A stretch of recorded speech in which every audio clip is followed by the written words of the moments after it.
pays non identifié, on comprend, pour des raisons diplomatiques. Est-ce que vous avez peut-être quelques pistes ? Il y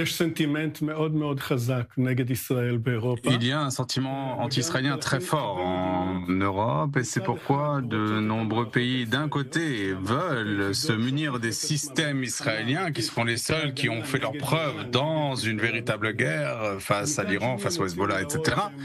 Mais d'un autre côté, ils veulent manifester une solidarité avec les Palestiniens et c'est pourquoi soit ces contrats sont signés sous les radars, soit ils essayent de cacher leur identité, tout simplement. On comprend que c'est complexe en ce moment, surtout d'acheter du matériel de défense israélien. Quand même, est-ce que ça pourrait être un pays qui compte en Europe pour vous, un pays important ?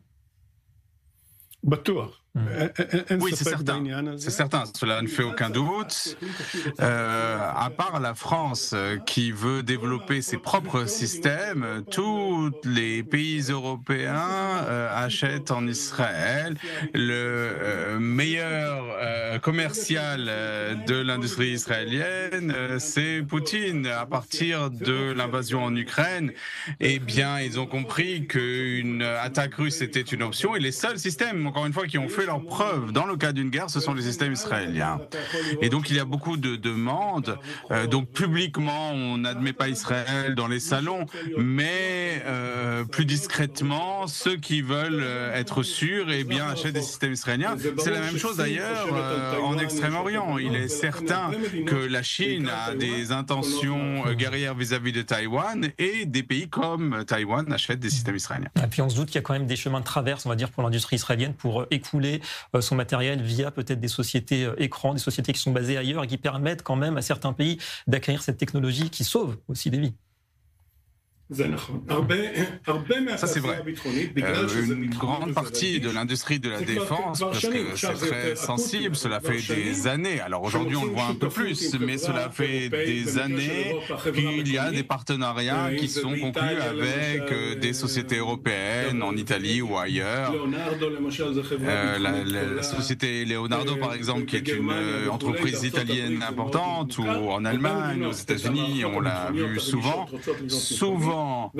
Les pays veulent acheter à une entreprise locale et en fait il y a une entreprise qui fait ce qu'on appelle de la localisation des systèmes israéliens et voilà, comme ça on ne sait pas que ça vient d'Israël. En tout cas, le constat c'est que les récentes guerres et notamment peut-être la confrontation avec l'Iran la plus spectaculaire, ça a fait office de vitrine pour le savoir-faire israélien et ça donne justement peut-être un nouvel élan à l'économie de la défense en Israël.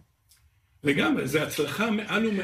bien sûr, c'est une réussite qui va bien au-delà de ce à quoi on pouvait s'attendre. J'étais bien plus inquiet, on s'attendait à des pilotes prisonniers en Iran. Aussi bien l'offensive en Iran et que la défense face à une attaque de missiles sans précédent, on a vu les dégâts qui étaient vraiment mineurs. C'est-à-dire qu'en Europe, on a considéré qu'il n'y avait pas eu de dégâts. Il y a eu des dégâts, mais c'était mineur, en tout cas du point de vue des clients en Europe. C'est un succès phénoménal et aucun autre pays n'a ce type de système. Alors Alex Coman, là dans ce cas précis, on parle d'Elbit Systems, donc société prestigieuse en Israël, dont on a appris d'ailleurs en début de semaine qu'elle va produire à nouveau en Israël une grosse quantité de matériel destiné à l'aviation de Tsahal. Là aussi, c'est peut-être un relais de croissance pour l'économie israélienne qui souffre aussi par ailleurs dans d'autres domaines. Là, on parle quand même de 250 millions de dollars. Oui, cela ne fait aucun doute. Il y a quelques contrats où on insiste que la production se fasse dans les pays acheteurs. Mais la majeure partie de la production se fait en Israël. Elbit a eu quelques difficultés pendant la guerre avec l'Iran à produire les quantités dont Tsahal avait besoin. Donc les stocks avaient baissé. Mais c'est une très bonne chose pour les gens qui produisent ces systèmes et aussi pour le savoir-faire. On parle de l'intelligence artificielle, le développement d'un nombre important d'appareils. Donc c'est très important sur le plan du savoir-faire et de l'emploi. En un mot pour conclure rapidement, si on rouvre les usines militaires en Israël, il n'y a pas un risque de se fâcher avec les États-Unis, le fournisseur jusqu'ici justement de ce même matériel? En deux mots. Oui, il y a un tel risque. Il y avait un contrat avec la Chine qui a été torpillé par les États-Unis, donc il faut le faire discrètement et espérer que les Américains ne nous stoppent pas. Toujours ce défi de l'indépendance stratégique. Merci beaucoup à vous, docteur Alex Comen, d'être venu sur notre plateau.